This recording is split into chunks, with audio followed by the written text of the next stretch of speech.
کریم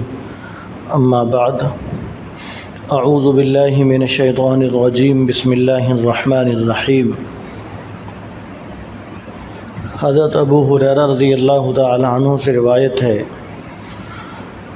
وہ فرماتے ہیں کہ جناب نبی کریم صلی اللہ علیہ وسلم تشریف فرما تھے اور آپ کے پاس کچھ کھجوریں پڑی تھیں اور حضرت حسن رضی اللہ تعالی عنہ تشریف لائے جو کہ آپ صلی اللہ علیہ وسلم کے نواسے تھے۔ حضرت فاطمہ رضی اللہ تعالی عنہ پیاری بیٹی کے پیارے بیٹے تھے، تو انہوں نے ایک کھجور اٹھا کر منہ میں ڈال لی، تو آپ صلی اللہ علیہ وسلم نے فوراً کہا کخ کخ،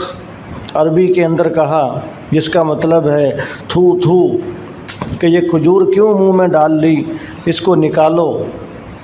تو آپ صلی اللہ علیہ وسلم نے فوراً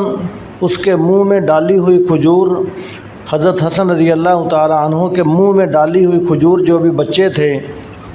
فوراً نکلوائی، اور آپ صلی اللہ علیہ وسلم نے ارشاد فرمایا کہ ہم صدقے کا مال نہیں کھاتے، اور وہ کھجوریں صدقات واجبہ کی ہوں گی، عشر کی کھجوریں ہوں گی یا وہ زکوٰۃ کی کھجوریں ہوں گی، تو آپ صلی اللہ علیہ وسلم نے ارشاد فرمایا کہ ہم صدقے کا مال نہیں کھاتے، یعنی زکوٰۃ اور عشر وغیرہ جو ہے، جو صدقات واجبہ ہے وہ ہم نہیں کھاتے، وہ ہمیں کھانا منع ہے۔ تو اس حدیث شریف سے ہمیں یہ سبق حاصل ہوا کہ والدین کی، بڑوں کی یہ ذمہ داری ہے کہ اولاد کی اچھی تربیت کی جائے۔ اولاد کا حق والدین کے ذمہ یہ ہے کہ ان کی اچھی تربیت کی جائے۔ تو اگر ہم میں سے کوئی سمجھدار ہوتا تو وہ اپنی سمجھداری کے مطابق یہ فیصلہ کرتا کہ جی کوئی نہیں، ایک بچہ ہے چھوٹا، بچے نے کھجور اٹھا کر منہ میں ڈال لی تو کیا ہے، اب اگر یہ کھجور اس کے منہ سے نکلوائیں گے تو بچے کا دل ٹوٹ جائے گا۔ اگر ہم میں سے کوئی ہوتا تو شاید یہ فیصلہ کرتا، لیکن آپ صلی اللہ علیہ وسلم جو کہ رحمت للعالمین ہیں، ان کی نظر اس بات پر ہے کہ بچے کی تربیت درست کرنی ہے، بچے کی اصلاح کرنی ہے، اور ان کی نظر اس بات پر ہے کہ بچے کے پیٹ کے اندر کہیں کوئی حرام کا لقمہ نہ چلا جائے، ان کی نظر اس بات پر ہے۔ اس لیے کہ جب بچے کے پیٹ کے اندر والدین حرام کے لقمے ڈالیں گے تو پھر وہ بچے بڑے ہو کر والدین کے فرمانبردار نہیں بنیں گے، وہ والدین کے نافرمان بنیں گے۔ تو ایک تو والدین کے نافرمان بنیں گے، دوسرا یہ والدین پھر بچے کے حق ادا کرنے والے نہیں رہے، اس لیے کہ ان والدین نے بچے کی اچھی تربیت نہیں کی۔ تو جب یہ والدین نے بچے کا حق ادا نہیں کیا تو پھر یہ کیسے توقع رکھ سکتے ہیں کہ یہ بچہ بڑا ہو کر ہمارا حق ادا کرے گا؟ اس لیے کہ آج ہم یہ سنتے ہیں کہ جی اولاد کے ذمے والدین کے بہت حقوق ہیں، والدین کے بہت حقوق ہیں، والدین کی خدمت کرو، نافرمانی سے بچو، یہ ساری باتیں ٹھیک ہیں، لیکن یہ بات بھی ذہن میں رکھنی چاہیے کہ اولاد کی باری بعد میں آتی ہے کہ والدین کی فرمانبرداری کرو، خدمت کرو، حقوق پورے کرو، والدین کی باری پہلے آتی ہے۔ والدین کی باری پہلے آتی ہے کہ وہ اپنے بچے کی اچھی تربیت کریں اور اپنے بچے کو دین سکھلائیں، یہ والدین کی باری پہلے آتی ہے۔ جب والدین اپنا حق ادا کریں گے تو پھر یہ امید رکھیں کہ یہ اولاد بھی بڑی ہو کر ہمارا حق ادا کرے گی۔ جب والدین بچوں کے حقوق ادا نہیں کرتے تو پھر والدین یہ امید نہ رکھیں کہ یہ بچے بڑے ہو کر ہمارے حقوق ادا کریں گے۔ ہمارے پیر و مرشد صوفی سرور صاحب رحمۃ اللہ علیہ جامعہ اشرفیہ کے شیخ الحدیث، وہ اس موقع پر یہ شعر کہا کرتے تھے کہ گندم از گندم، جو از جو، از مکافات عمل غافل مشو، کہ آدمی گندم بیچتا ہے تو گندم ہی اگے گی، جو بیچتا ہے جو اگیں گے، فرماتے تھے کہ تمہیں مکافات عمل سے غافل نہیں رہنا چاہیے، یہ تو مکافات عمل ہے، جیسا کرو گے ویسا بھرو گے۔ تو اس لیے جو والدین یہ چاہتے ہیں کہ اولاد بڑی ہو کر ہمارے حقوق ادا کرنے والی بنے، تو ان والدین کے ذمے یہ بھی ضروری ہے کہ پہلے وہ خود اولاد کے حقوق ادا کریں۔ حضرت عمر رضی اللہ تعالیٰ عنہ کے پاس ایک باپ آیا، اس باپ نے آ کر کہا کہ امیر المؤمنین، میرا بیٹا بڑا نافرمان ہے، میرے حقوق ادا نہیں کرتا، میری نافرمانیاں کرتا ہے۔ تو حضرت عمر رضی اللہ تعالیٰ عنہ نے اس کے بیٹے کو بلا کر ڈانٹا، سمجھایا،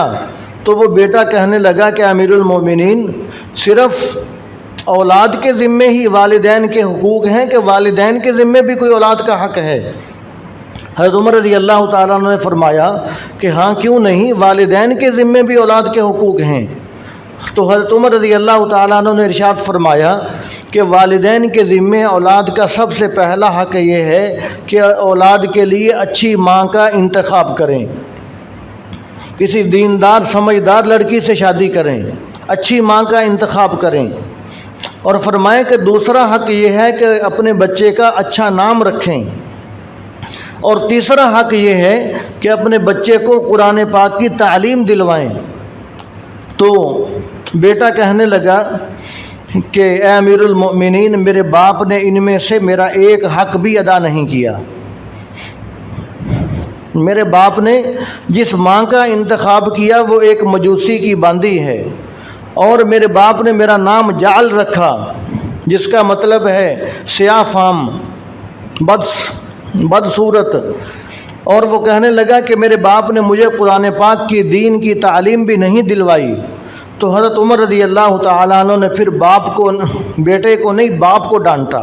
فرمایا کہ اس کا قصور نہیں، تو نے خود اپنے ہاتھوں سے اس کو اپنا نافرمان بنایا ہے۔ تو معلوم ہوا کہ صرف والدین یہ نہ سوچیں کہ اولاد ہمارے حقوق ادا نہیں کرتی، پہلے یہ سوچیں کہ کیا ہم بھی اولاد کے حقوق ادا کر رہے ہیں یا نہیں کر رہے۔ تو جب والدین اولاد کے حقوق ادا کریں گے تو پھر توقع رکھیں کہ اولاد ہمارا حق ادا کرے گی۔ اور آج کل والدین کی حالت یہ ہے کہ خود اپنے بچوں کو جھوٹ بولنا، وعدہ خلافیاں کرنا سکھلاتے ہیں، اور آپ صلی اللہ علیہ وسلم نے اس پر بڑی تنبیہ فرمائی۔ ایک عورت کو آپ صلی اللہ علیہ وسلم نے دیکھا کہ وہ اپنے چھوٹے بچے کو بلا رہی ہے اور ساتھ کہہ رہی ہے کہ بیٹا ادھر آؤ،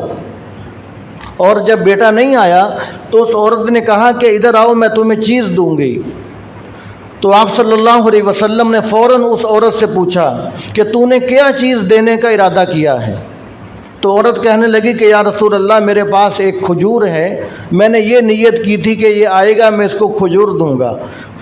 کہ میں اس کو کھجور دوں گی۔ آپ صلی اللہ علیہ وسلم نے فرمایا کہ اب ٹھیک ہے، فرمایا کہ اگر تو اس کو کوئی چیز نہ دیتی اور کوئی چیز دینے کی نیت نہ کرتی تو گویا کہ تو خود ابھی سے اس کو جھوٹ بولنا اور وعدہ خلافیاں کرنا سکھلا رہی ہے۔ آپ صلی اللہ علیہ وسلم نے ارشاد فرمایا کہ اس طرح والدین خود اپنے بچے کو یہ سکھلاتے ہیں کہ جھوٹ بولنا، وعدہ خلافی کرنا کوئی بری بات نہیں ہے۔ ایسے ہی ہمارے معاشرے کے اندر آج کل ہے کہ باہر دروازے پر دستک ہوئی ہے تو ہم خود اپنے بچے کو یہ کہہ دیتے ہیں کہ جاؤ جا کر باہر جو آیا ہے اس کو کہہ دو کہ ابو جی گھر نہیں ہیں۔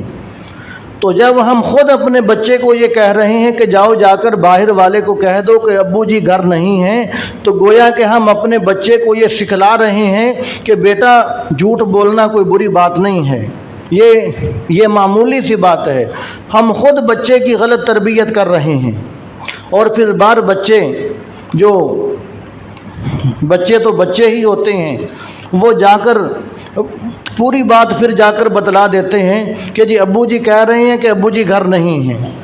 تو پھر اللہ تبارک و تعالیٰ دنیا کے اندر بھی اس کو ذلیل اور